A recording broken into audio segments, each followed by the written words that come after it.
গত পর্বে একটা অজানা নম্বর থেকে আসা মেসেজ রিয়াদের জীবন বদলে দিতে শুরু করেছিল। আসসালামু আলাইকুম, স্বাগতম অজানা নম্বর অডিও সিরিজে। আজ শুনবেন এপিসোড ২, জানালার ওপারে। হেডফোন ব্যবহার করলে গল্পটা আরও ভালো লাগবে। চলুন শুরু করা যাক। রিয়াদ স্থির হয়ে দাঁড়িয়ে আছে, তার চোখ জানালার দিকে। শ্বাস ধীরে ধীরে ভারী হয়ে উঠছে। জানালার উপরে একটা ছায়া দাঁড়িয়ে আছে, নড়ছে না, শুধু তাকিয়ে আছে তার দিকে।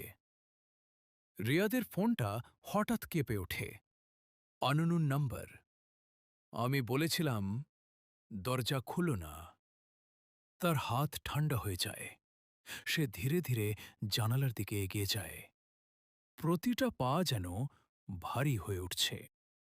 বাইরে হালকা বাতাস বইছে, গাছের ডাল নড়ছে, কিন্তু সেই ছায়াটা একদম স্থির। রিয়াদ কাঁপা হাতে পর্দা সরায়। কেউ নেই, শূন্য। হঠাৎ তার বুকের ভেতর ধক করে ওঠে। আমি কি ভুল দেখলাম? ঠিক তখনই ফোনে আবার মেসেজ। আমি তো এখন তোমার পিছনে। রিয়াদের শরীর জমে যায়, তার গলা শুকিয়ে যায়।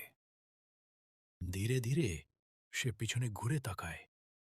ঘর ফাঁকা, কেউ নেই, কিন্তু তার মনে হচ্ছে কেউ আছে, ঠিক তার কাছেই। তার নিঃশ্বাসের শব্দ ছাড়া আর কিছু শোনা যাচ্ছে না। হঠাৎ টক টক, এইবার শব্দটা আসে ঘরের ভেতর থেকে। রিয়াদ হঠাৎ করে চিৎকার করে ওঠে, কে? কোনো উত্তর নেই। তার ফোনে আবার মেসেজ, তুমি এখনো বুঝতে পারছো না? রিয়াদ এবার রেগে যায়, তুমি কে? কেন আমাকে ফলো করছো?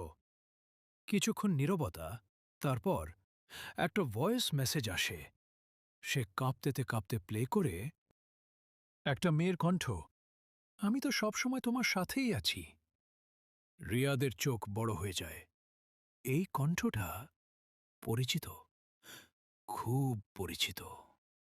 তার মাথার ভেতর যেন কিছু ভেঙে পড়ে। একটা নাম মনে পড়ে, নিশা। নিশা, সে কি সত্যিই ফিরে এসেছে, নাকি এটা শুধু রিয়াদের মনের ভুল? সত্যিটা জানতে হলে শুনতে হবে এপিসোড ৩, যে সত্য লুকানো ছিল। ভালো লাগলে সাবস্ক্রাইব করুন ইহসান আলম চ্যানেল। ধন্যবাদ।